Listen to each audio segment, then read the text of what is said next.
Hi everyone, welcome to Visual Concepts 103 online class.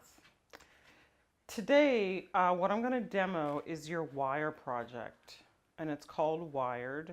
You will find more details on this project on your written handout. So for this project, what you'll need is bale wire, which you can find at your local hardware store. Don't get thin jewelry wire. Get wire that is actually a little stiff. This project is at least 2 feet in any one direction. So you'll need a bit of it. So just be sure that you get thick gauge. You should be able to bend it with your hands easily. The kind I usually use is this black kind. And as I said before, you could use it. You can find it at your local hardware store. You'll also need a pencil or a Sharpie and needle nose pliers like these. I have pretty agile hands because I use them a lot to make artwork. These don't have a spring action, but you can find them with the spring action. These don't. You could get either. I find that the ones that are spring action are a little easier for beginning students. Be sure when you get your needle nose pliers that they do come to a point and that they have a little cutter. You see this little circular thing here? It has a cutter to it, so you can cut your wire. If for some reason you already have a pair of needle nose pliers on hand, but they don't have a cutter, you can buy cutters. But just don't use scissors to cut this wire. It'll ruin them. And then you'll also need a sheet of paper. This paper is 30 by 22. I would say this should be your smallest sheet of paper. And that's what you're going to start to build your piece. So after we've gone through the lecture for this particular demonstration, you'll know that what I'm looking for in this project is some type of object that references containment in some way. That could be something abstract or it could be something literal. So if I gave you a challenge of containing something that is, let's say, love, what might that object look like? So you really have to bend your mind a bit with this project. As I said before, it can be abstract or it can be realistic. That's up to you. But what I do want you to think about is not getting too tight with this project, because wire doesn't really lend itself to real tight angular points. And you'll see what I mean as you work with it. So the first thing I'm going to do after I have all the materials is I'm going to sketch out the actual size that I want my piece to begin from. So this is what I will actually start with. So with every project, you have at least 15 drawings that I want you to do. And as I had said before, they can be drawings that are sketches, or they could be like photographs that are sketch-like, or some ideas that you have. But for this particular project, you need to take one of those drawings or a combination of some of those drawings or photographs and illustrate it via a drawing like this. A very simple drawing, line drawing. So first I sketched it with a pencil. Because this is on film, I went over it with a Sharpie. And essentially what's so wonderful about starting from a drawing to wire, essentially this line here you create with wire. So it's as if a drawing becomes three-dimensional. So it's a wonderful transition. So after I have my drawing here, what I'm going to do is outline that very first singular line here. And this is actually my abstract form that represents a containment associated with my father, because he often had, he was an artist, and he did a lot of very simple stone and wood sculptures. And so when he passed away several years ago, I started thinking about shapes that he used over and over again in his work. So I came up with this shape that's very abstract, but it references a containment. It references holding onto something. And you can see it's abstract, but you can sort of make out that these might be like two arms that are containing something. So it doesn't have to be an actual, a literal thing that you're quote unquote containing, but it could be something really elusive. And that's what's so beautiful about abstract art, is that it helps us see things in a different way. It's quite lovely. So this is my first sketch, and watch how simple this is when I do this. So I'm going to take my wire, and be careful with wire. It has a tendency to, when you snip it off, it is sharp. So if you're prone to hurting yourself, you might want to wear gloves. It gets in the way of how we sort of feel material. But if you have to, if you find yourself, you're like hurting your hands a lot, go ahead and get some thick gloves for yourself. So just think of this as the line of a drawing. So I'm going to unroll some of this. I'm going to cut it. So I'm going to take my pliers, my needle nose pliers, and I'm just going to use this part right here to snip it off.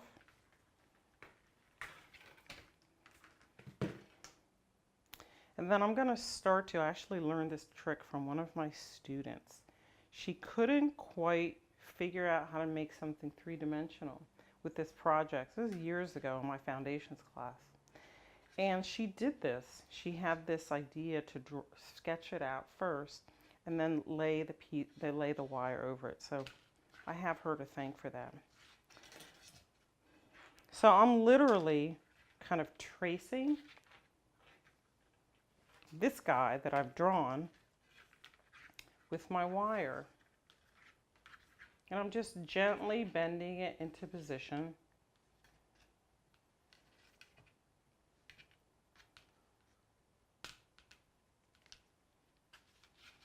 It doesn't have to be perfect, you know. I don't teach that way. Sometimes artists want their work to be absolutely perfect. I don't even know what that means. Perfection isn't really what I'm looking for. As I said before to you all, what did I say before to you all? I said that I value experimentation. So don't feel like anything that you make in this class has to be quote unquote perfect. It's more about you seeing the world a little tiny bit differently. So I'm cutting another piece to finish this beginning.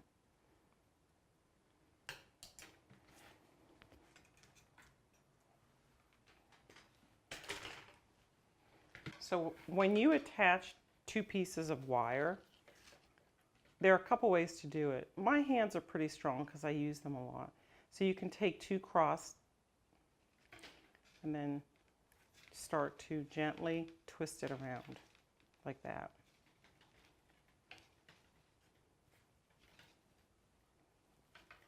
But if your hands aren't real strong, I would just use this guy.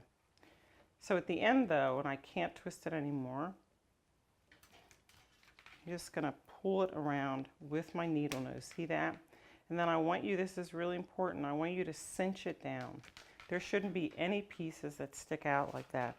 Even though this is an online class, I'm going to be looking for good completions like that. That's an example of a good completion. That's not a good completion. That's sloppy. So I'm just going to cinch this one.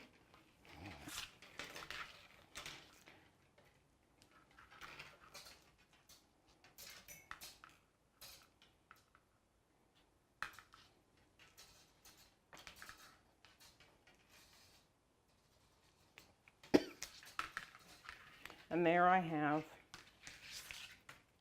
two connected pieces. So I put it back down on my drawing. And I continue to trace around.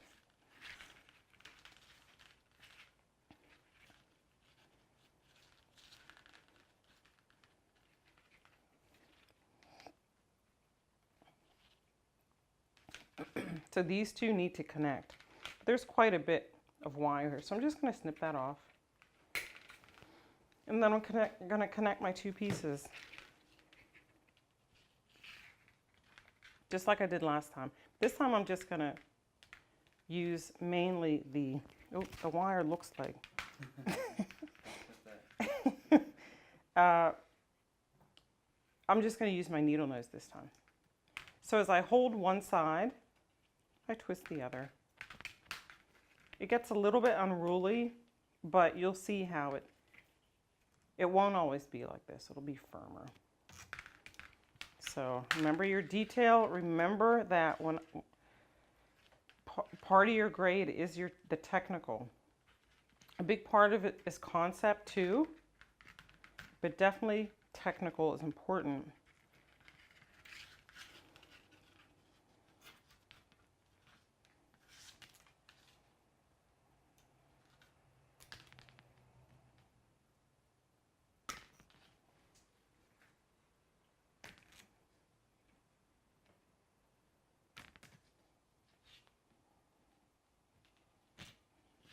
So there, it's cinched up.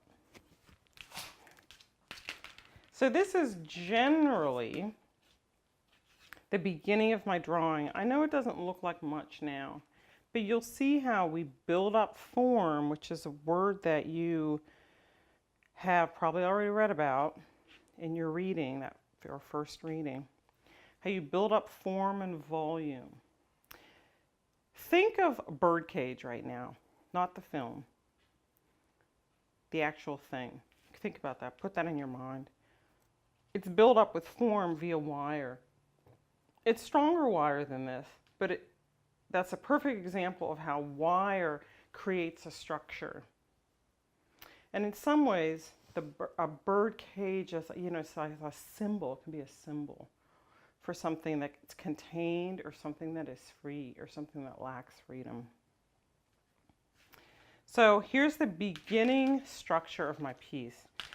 And the way this is right now, I will build a structure, I will build volume in this direction, and I will also build volume on this other side. So it then becomes a three-dimensional form. Well, Io, how do you do that? Okay, well, I'll show you how you do that. So just like with a drawing, and I'm going to show you this via wire and a drawing.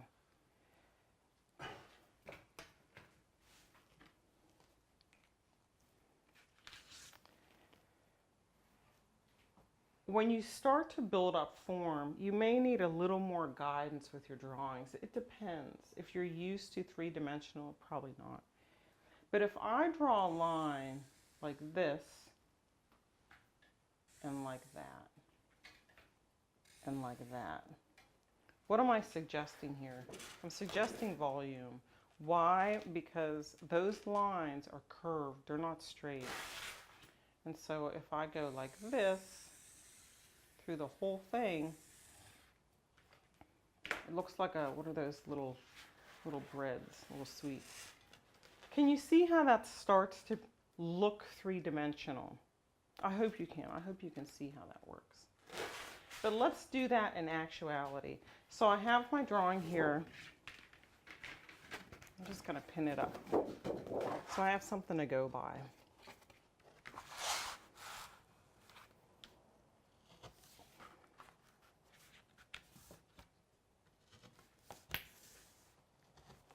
So there's my simple drawing about my dad.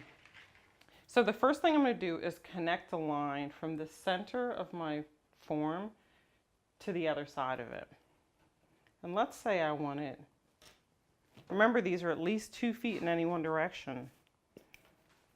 So I think what I'll do is I'll attach this guy here.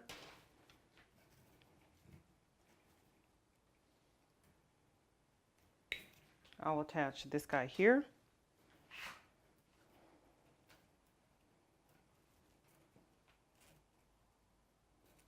And I'll attach another one here. So these three, this one, that one, and this one. This is the longest. So I'm going to take that. I'm going to just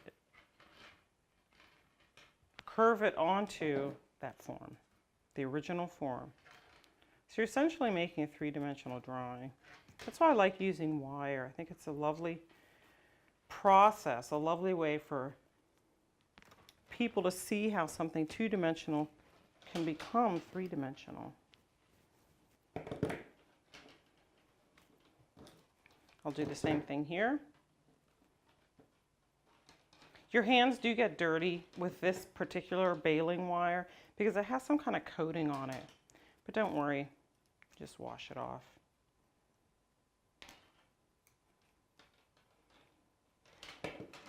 So there's the first part there.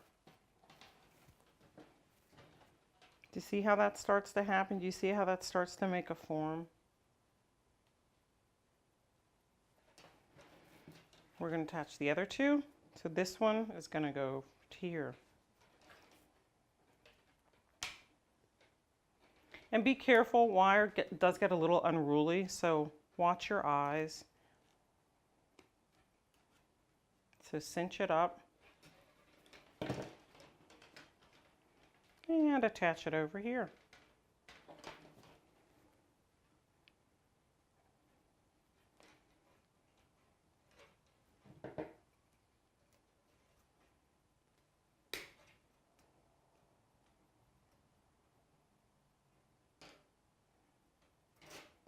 Here's the second piece.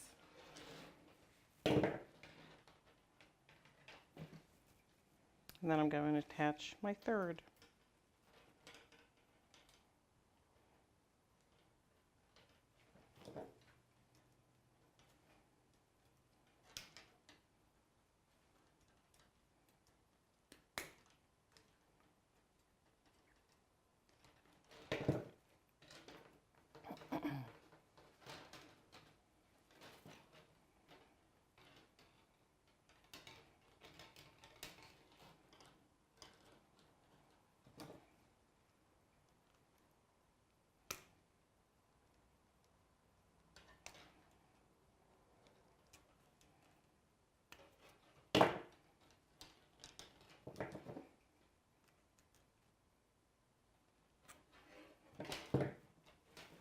So here are my first three pieces.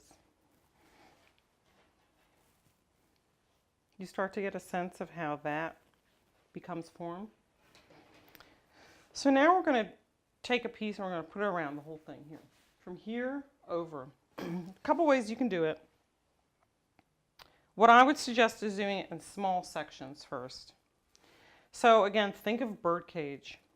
Think about how those wires are close together. So obviously, so the bird won't get out. With this project, I want you to think about how it's similar to cross-hatching. If you've ever done cross-hatching, and in the lecture, one of the artists that I show you does a form of cross-hatching with wire. So when pieces of wire are close together, it's shaded, it's dark. If pieces of wire are farther apart, there's more negative space, so there's more white. So as you're building your piece, and remember, you have a week to do this. So I'm expecting your project to show that week's worth of work. So sometimes you may have wires that are really close together to create a three-dimensional shadow or depth or darkness. And other parts you may have it so there's lots of negative space in there. And that's fine. Just so at the end, on that Sunday, when you turn in your project, it looks like you really spent time doing it. So I'm just taking one small piece, and I'm going to attach it from here to there.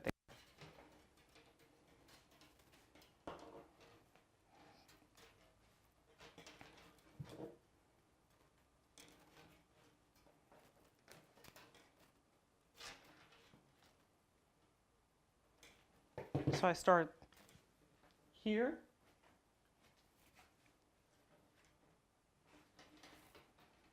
And then I'm going to attach it to this guy.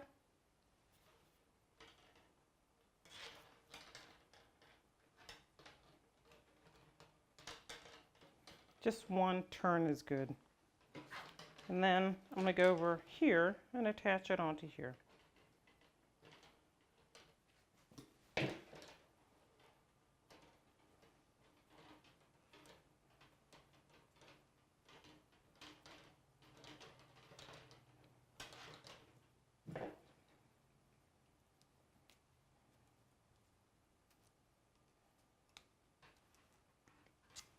And you slowly but surely, start to build up that form for yourself. Remember, this is a three-dimensional class, so your work has to show that you understand at least the beginning basics of three-dimensionality in space. It's like painting creates an illusion. Sculpture tends to be concrete both literally and figuratively because it situates itself within a space and you have to walk around it. So I'm going to do the same. I'm going to finish this guy this way.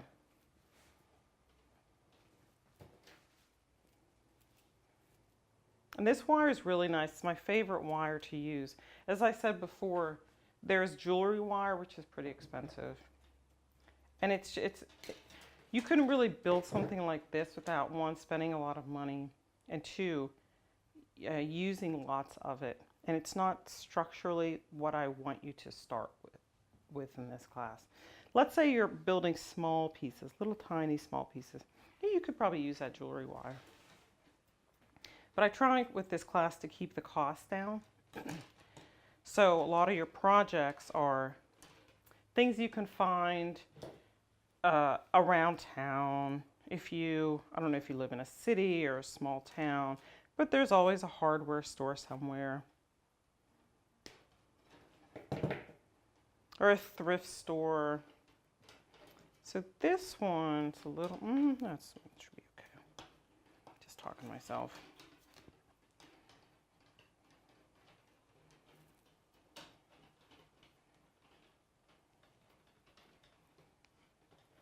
So you kind of, you can get into a mindset here. If you spend 2-3 hours working on something, it's like you're focused on it and you can get pretty efficient.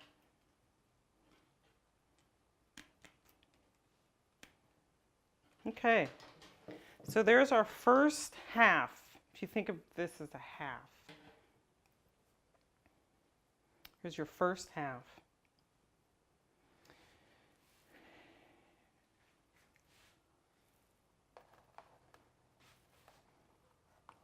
As my mom always says, it's close enough for jazz. So from here, I want to literally take it off the wall, and I want to build this back up. Your piece, we go over in this class, symmetry and asymmetry. Symmetry is when both sides are the same. Asymmetry is when both sides are different. So you have to figure out for yourself, depending on what kind of project you're making, if you want that other side to be the same as the first side or different. So with this guy, I think I'll just quickly build up this side, make it a little bit asymmetrical.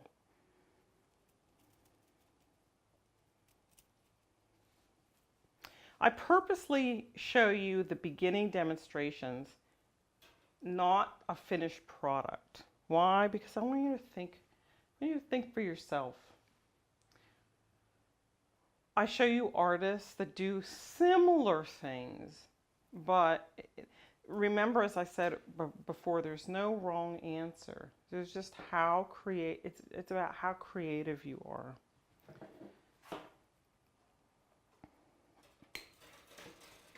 Sometimes I show you past student work, but I'm getting further and further away from that because I like to see what you all develop by yourselves.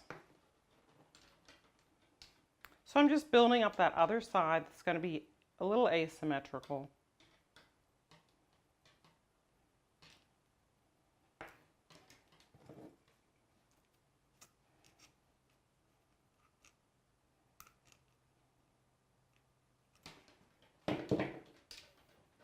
So I'll make this a little taller, and I'll twist it over like that. Remember, if your hands can't really bend this wire, that's cool. Just use your needle noses. So there's the beginning of that form. See it? Imagine like a fat croissant. That's sort of what it reminds me of, a fat croissant, pudgy.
So there's the beginning. So from here, a lot of my students get a little upset with me with this project because it does take a bit. It takes a bit of time. But it's fulfilling because you really get a sense of how 2D becomes 3D.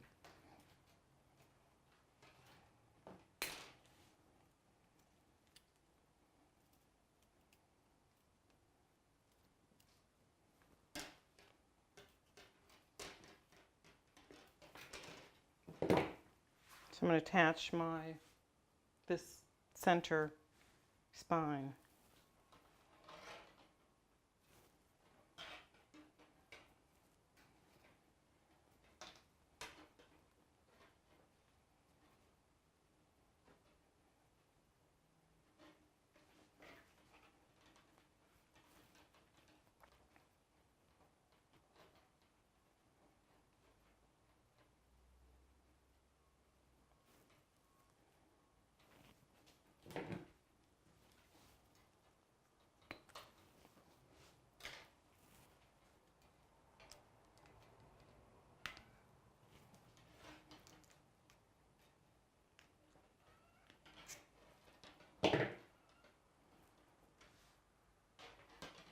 So now you get a sense of what I'm going for here, right? So now what you want to think about is, as I was saying before, if you think about cross-hatching, if you think about layering lines together, if you cross your lines, it's like you're building up the surface of your form. So for example, you don't have to always go in one direction like this. You can start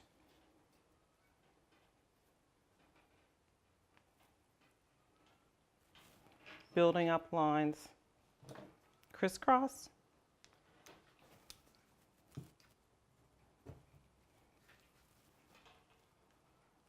And you see, as you build it, you'll see how it gets stronger and stronger because you're adding more metal to it. And it gets structurally more sound.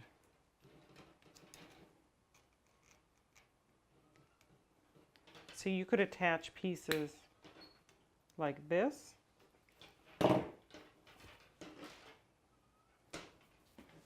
And you can continue sort of willy-nilly like that. Keep in mind, when your projects are finished, there should be areas that are at least, it always helps to have a ruler, at least an inch apart. I'm sorry. What I meant to say was at most an inch apart. So think about wire as this building up of a form. So if you have your wire close together, it's going to be, as I said before, shaded, darker. So areas should consider, depending on what kind of project you have, maybe the whole thing is really packed tight together. Then that means it takes a long time as you put your wire close together. If you want to go the same way over and over again, that's totally up to you. How you put your wire structure together is up to you. But if I turned this thing into me, I would say, no, that's like a D grade. It needs to be worked. You need to think about, you can hang it up from the ceiling, you can look at it. Oftentimes at WSU, I'll have my students hang their pieces from the ceiling so you can really get a sense of it in space and what it needs. So as I build this form up and I put my pieces together and I do my 3D sketches, it starts to create a form, and then I can get a sense of, oh yeah, I kind of like that, I'm going to go with that. So remember, parts of it, ½ inch, inch apart. Other parts can be more open, as long as it looks intentional. That's the thing. Intentionality is so incredibly important in art. So I want you to think about that, and as this class develops, I will meet with you all, as you know, for 15 minutes via Skype looking at your in-progress projects. So if I see that I feel like maybe you're not spending enough time doing a certain thing, I'll let you know that. So this is the beginning of this wired project. I want you to feel like you can organically go about this project. You're not tied or bound to your drawings that you did or your Instagram photo sketches at all. You can see how it goes. And I want you to experiment too with putting it on the table, stepping far away from it to see that form. And with three-dimensionality, you need to be able to get away from it. It's the same thing with two-dimensional too. These 3D forms, it's important to get away from it and start seeing what that shape becomes. And as always, if you have questions, just let me know. I will respond via voice or in writing. So I'm always here for you until I'm not.